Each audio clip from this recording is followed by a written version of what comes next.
Yo guys, Theo here on Common Sense. It's actually Coach Theo here, waiting for one of you guys, but there seems to be a misunderstanding with time zones or something because I'm just sitting here. So now I'm just Theo and I have nothing to do while I'm waiting for my next call. So I figured I'll do another one of these, videos. I guess it's just audio, but I'm thinking I'm gonna put some training clips here. I filmed clips from a workout previously this week when I've been training for the muscle up, but my forearms were quite overworked. So instead of doing my typical workout after finishing the actual muscle up stuff, I just switched gyms and lowered the weight and went super strict on form. Ended up doing like 15 reps almost every set on every exercise. So that's what you're witnessing. Not my typical approach to training, but the auto-regulation on a day when I felt my forearms couldn't handle too heavy weight, too much tension. So that's what you're going to be watching now as I just talk off the top of my head, well, like I always do, but a bit more relaxed without having to get into character that is super high energy and presence. So I'm thinking a lot about lately about how it's all about you in the end, always, you know. This world, this universe, is a universe of duality, meaning we have separation and unity at once. Everything is one, but there also has to be a perceived separation for all of this we're seeing here going on. Like there has to be a perceived me and you and them and us, but it really all comes from the same source, okay? So this means that you are the one. You are the one, okay? You are the one, meaning that it's always about you. Thinking that something about your situation has something to do with outside circumstances is an illusion. Because in the end, anything outside of you, it all comes down to you anyway. Right? You can describe a difficult life circumstance, for instance, right? It's still about you overcoming, having to deal with it. Do you see? The problem is always with you. If there's something that's difficult for you outside of you right now, that's not actually the problem. You and how you deal with the thing is the problem. The solution is not in this thing outside of you just disappearing. The solution is in you either overcoming it or changing your perspective so it doesn't affect you anymore. You understand? It's always about you. It's kind of cool, this with the separation and the unity at once. You gotta understand that makes your... Like, I'm still thinking about how I want to express thoughts like this. But, you know, you are the one. It's the one consciousness looking out from little different windows, you and me. The window that is Theo, the window that is you, right? But this means, you understand, it's always the one. And if there is the one, how could it ever be anything else? It's always up to the one, right? And this is, of course, what I focus a lot on with all the fitness stuff on this channel, Uncommon Sense. Yo, Uncommon Sense. There's a lot of you that think that's funny. Uncommon Sense. But, you know, I bring the focus back to you, right? Reminding you that it's not because you don't have access to the perfect gym or you have a busy schedule or you're stressed or your wife keeps offering you cookies. All those things are still things for you to overcome, right? Those things, you understand, another person can never be the reason that I don't get fit. Like this other person might trigger me or act in ways like enable the ways I'm trying to overcome, but it's still up to you, right? There's an example I will give of this, something else, like so in a different life, and of course I was never in Sweden then, I was always in the Netherlands, smoked weed, you know, and at a point, I wanted to quit, but the habit is strong. But I felt like I could do it, if I just didn't get any more weed, I could be away from it. I'm gonna be bored and be tempted for a bit, but it's going to be fine. But then I had this one friend who was the biggest enabler, right? He would just come over without saying anything and just bring it and just, share it for free. As many people that are into doing something, right? They like to share because they like to not be alone, right? And so he doesn't respect. I tell this guy so many times that please stop doing this and that and that. And I build up resentment. I blame this guy for my inability to quit weed, right? Because I'd seen that, when I don't hear from him, I don't reach out to him to make him come here with the weed, right? And I am able to stay away from it until he enters the picture, right? So I would blame this guy. It's his fault that I still smoke weed. Then it occurred to me one day that, it might not be helpful. It might be not very bro behavior when I keep asking this guy to not tempt me like this, to keep doing it. However, he did not strap me down and force the smoke into my lungs, right? That was all me. So you see, I had to take responsibility for it, and then I had to explain it in exactly this way to him. How I first had blamed him and then realized, well, he doesn't literally make me do it. And then I told him, but if I want to quit and I ask you for help with it, and I consistently find myself unable to quit, and the common denominator is, well, of course me, but in this case, this guy. He is the thing that I cannot overcome on my own right now, it seems like. So if I'm not able to spend time with him without quitting weed, but I want to quit weed, what becomes the next step?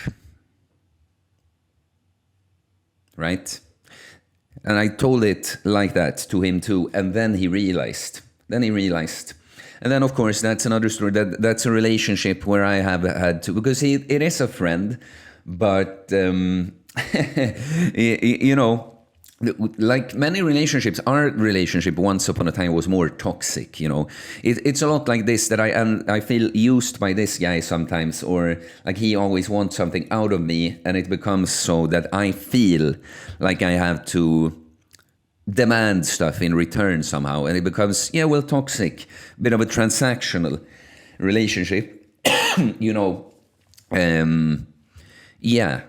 When of course it's supposed to be give and take in relationships, but you're not supposed to feel like I have to take what I can so I don't feel screwed over, right?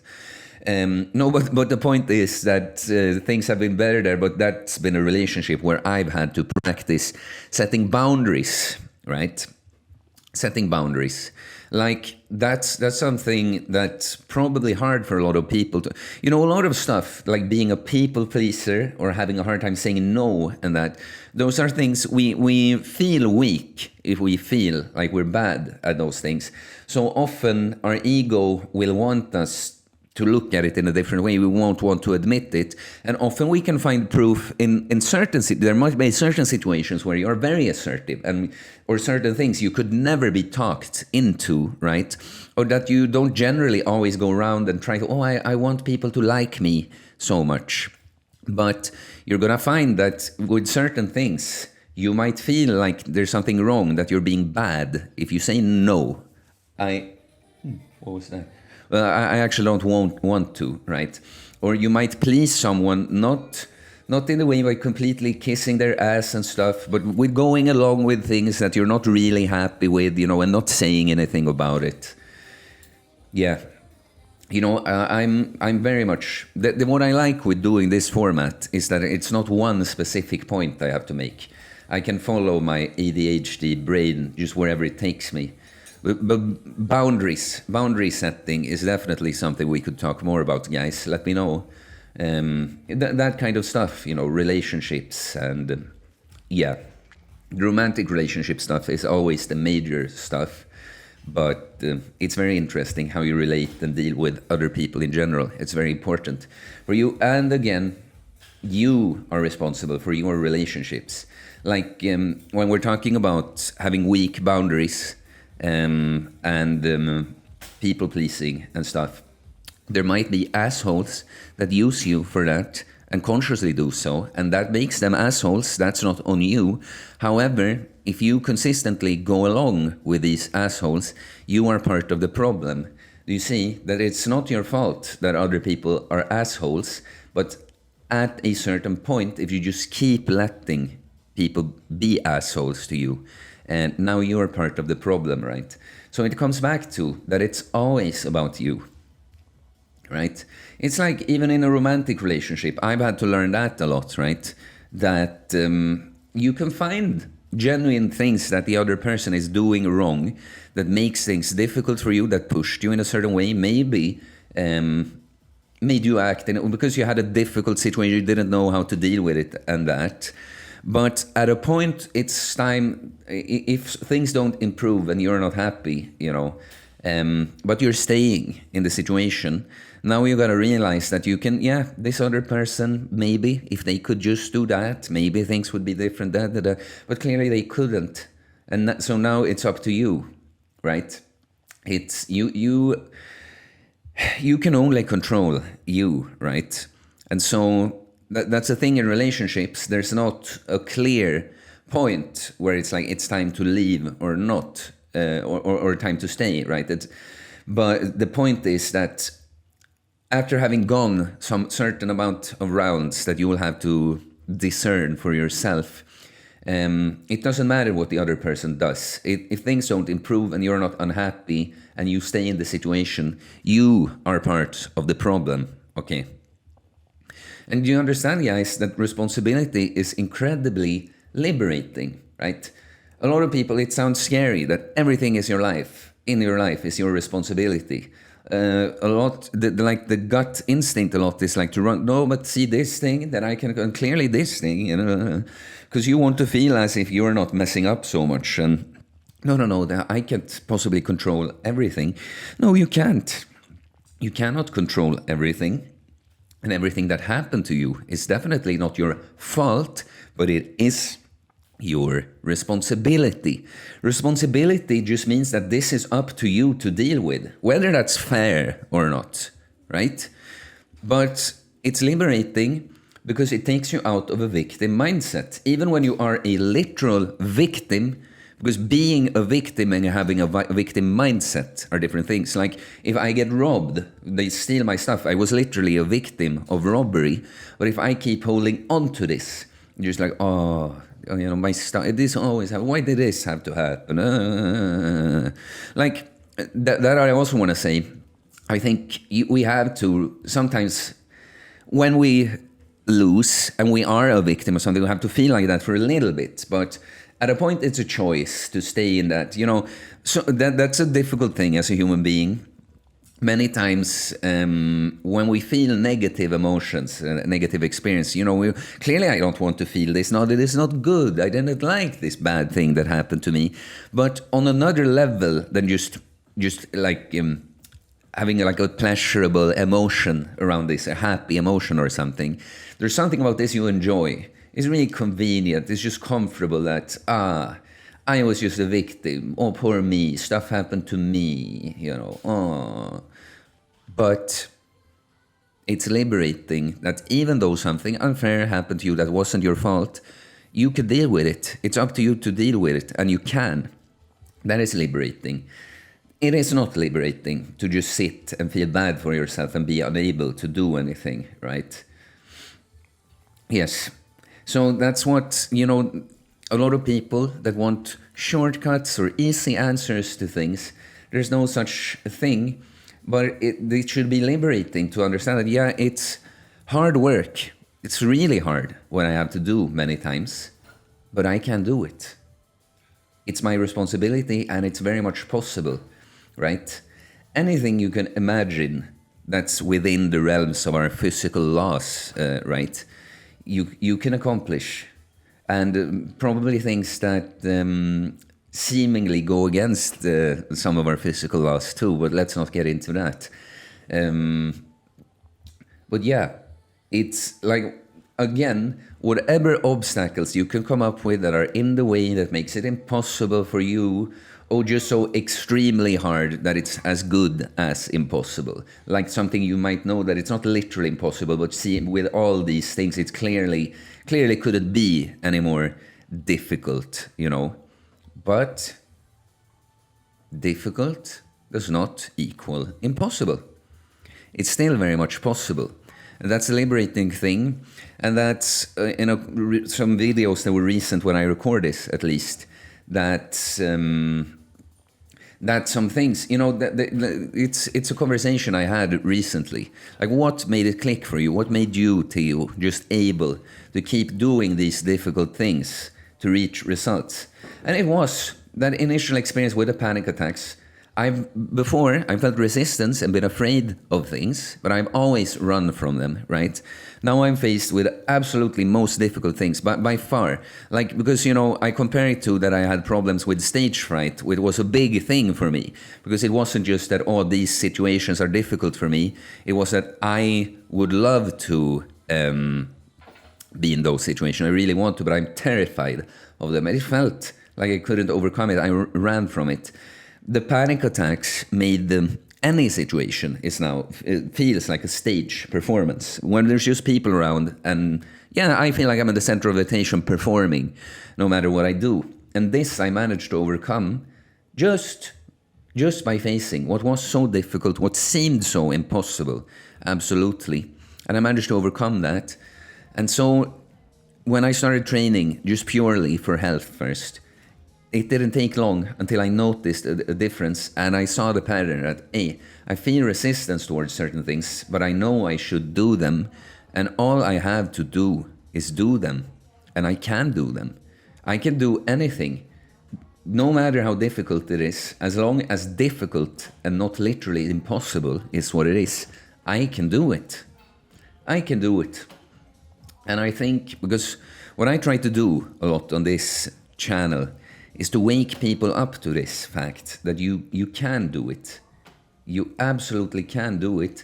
And that seems to be a strength of mine. I thought about it, this expression about leading, you can lead a horse to the water, but you can't make it drink. It has to swallow.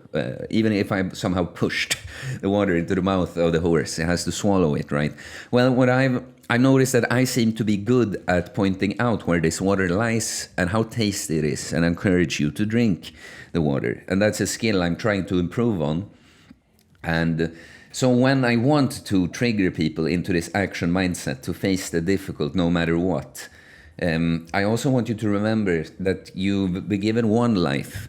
For what we know, well, we were touching on some spiritual subjects. It's possible that you reincarnate, but as this particular avatar, you only have one life. And so everything you feel like going for, that you could, that you would want to, how can you not go for it when you just have one life, right?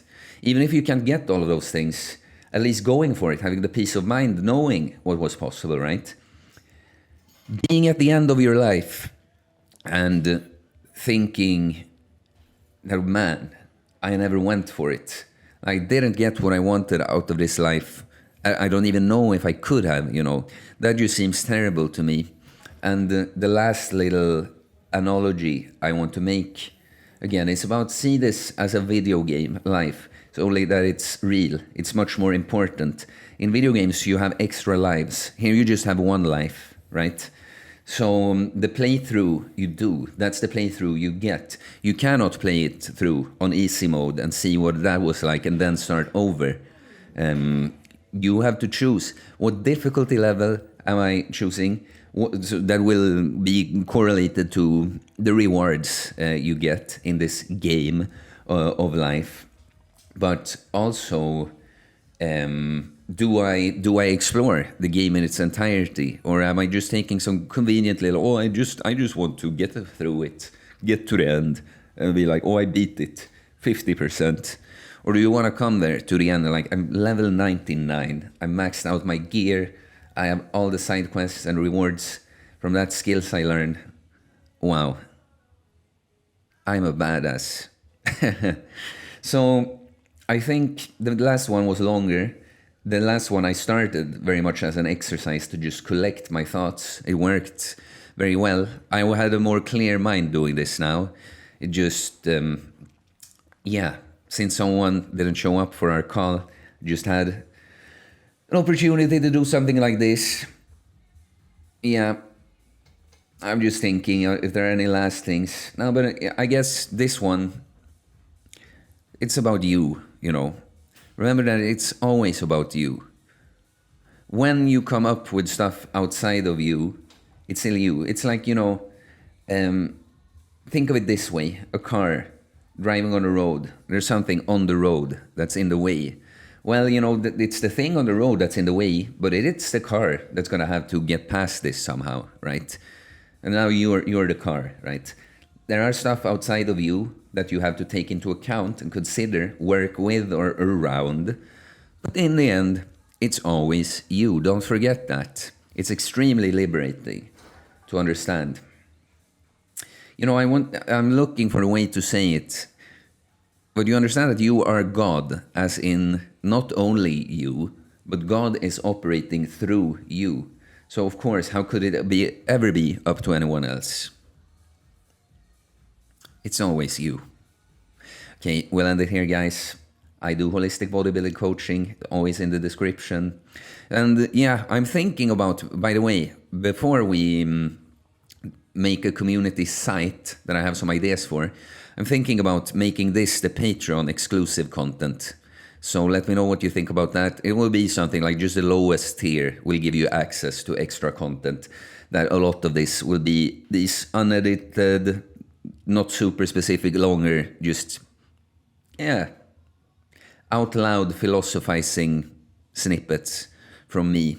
So let me know if you think that's a good idea. We have a Discord server, by the way, that I forget. I'll link this here. But yeah, I do the coaching. You can send me DM on Instagram or email me. It's in the description below. I'll get back to you. We get jacked and stacked mentally, physically, spiritually, working on you so that you become that individual with the results that you were always looking for to show it. Not really as something you've attained outside of yourself, but because you became who you needed to be, aligned yourself with the outcomes in life you wanted to see. It's spiritual, guys, this school of bodybuilding. But if you just want to support me, you can pick up my bodybuilding book. It will help you a lot in the training process. This book brings back the focus to you a lot too. It's focused on the training, mindset that goes along with the training, but it is the training and how to get those kinds of results. That is the aim of the book. You'll pick that up, and if you just want to support me and the content, well, you can become a patron, which soon most likely will mean that that's how you get access to this kind of content. You can become a member of the channel. Might remove that though if we do the Patreon, so maybe I shouldn't even say it. But you can leave a little super thanks comment. It's very much appreciated, guys. Please subscribe for more content about fitness, fast losing weight, building muscle, self-improvement, stoicism, mental health, philosophy, spirituality, mindset. It is a mindset, guys. It's not that or them. It's you. It's always you. Peace.